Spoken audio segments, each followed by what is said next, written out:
Hey guys, welcome back to my channel. In this video, we're gonna learn how to make oil-free pakoras. Pakoras are typically gram flour, onion, some spinach, and some spices. It's a really easy 10-minute recipe that anybody can easily make. On top of that, this is vegan friendly. And since we're using a waffle maker, these are 100% oil-free. Usually, pakoras are really popular during the month of Ramadan, as it's typically eaten after breaking a fast. For those who don't know, Ramadan is the 9th month of Islamic calendar, and for Muslims all over the world, it's a month of prayer, self-reflection, and fasting. Close to 2 billion, or around 1/4 of world's population, takes part in Ramadan. And during this time, Muslim people fast from sunrise to sunset, where they don't eat or drink. And when they break the fast, they usually eat lavish things like pakoras, samosas, chaats, and many other things. So coming back to this video, we're gonna learn how to make some awesome pakoras that are oil-free and vegan friendly. Oh, and by the way, I asked my wife to do this recipe as I was testing out my new camera, so she did the recipe and I'm doing all the voiceover work. I hope you like her cooking. For making this recipe, you're gonna need gram flour. You should not use all-purpose flour or any other type of flour, just use gram flour, as these pakoras turn out best with that. To get started, we're gonna chop off one medium-sized onion. You wanna make sure that you cut your onion pretty thin, otherwise it's gonna be hard to put it inside the waffle maker. Just for comparison, here's what my onion looks like. I cut it pretty thin, so you should do the same.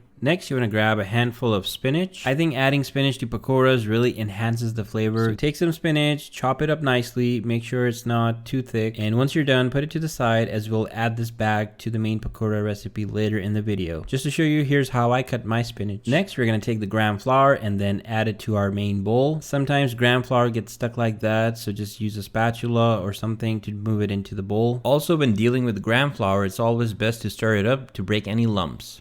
Alternatively, you can use a sifter, as this will help you break any lumps in the pakora mixture. Next, you want to add about 1 teaspoon or 8 grams of salt. Then add about 1 teaspoon or 2 grams of red chili powder. Then add 1 teaspoon or 3 grams of garlic powder. Then add 1 teaspoon or 3 grams of cumin seeds. And finally add 1 tablespoon or 12 grams of cornstarch. Adding the cornstarch helps make the pakoras crispy and crunchy. Next, you're going to add half a cup of water. Do this gradually, not all at once. Continue to stir and slowly keep adding water until you have a nice consistency. You want to make sure when you're mixing it that you break any lumps and get a fine, smooth paste. And just to show you guys, here's a close-up of what your batter should look like. It should be nice and smooth like this. Once the batter's ready, we're ready to add in our onions and mix everything together. For mixing everything, it's best to use hands, and the latex gloves are really handy for doing this step. While we're mixing everything, it's about a good time to ask that you subscribe and like this video, as it's free for you, doesn't cost you anything, but it really tremendously helps my channel. Next, we're gonna go in and add in our chopped spinach, as it helps give pakoras a really good distinct flavor. Continue to mix everything for 1 to 2 minutes, or until everything gets mixed properly. And just to show you, once everything is mixed up, here's what it should look like. Here's a close-up of what my pakora batter looks like right now. Once you reach this consistency, we're ready for the next step. Typically, the traditional way for making pakoras is by deep frying them in hot oil, but since we're trying to be diet friendly here, we're going to use a waffle maker for making the pakoras. Also, at this step, you can use oil spray, but I didn't use it in my step. And you just want to layer the pakora batter onto the waffle maker, just like this. Once the pakora batter is in the waffle maker, go ahead and close it and twist it and wait for about 4 to 5 minutes. While we're waiting for the pakoras to get ready, let me know in the comments below if you have ever tried pakoras in your life. After 4 to 5 minutes, here's what the pakora should look like. Nice and golden. And with this recipe, you can easily make up to 6 this sized pakoras, which are not only super delicious, but really healthy for your diet. And on top of that, they're vegan friendly. So that's how I make pakoras during the month of Ramadan. I hope you enjoyed the recipe. Do like and share this video with your friends and family. And until next time, enjoy this pakora B-roll.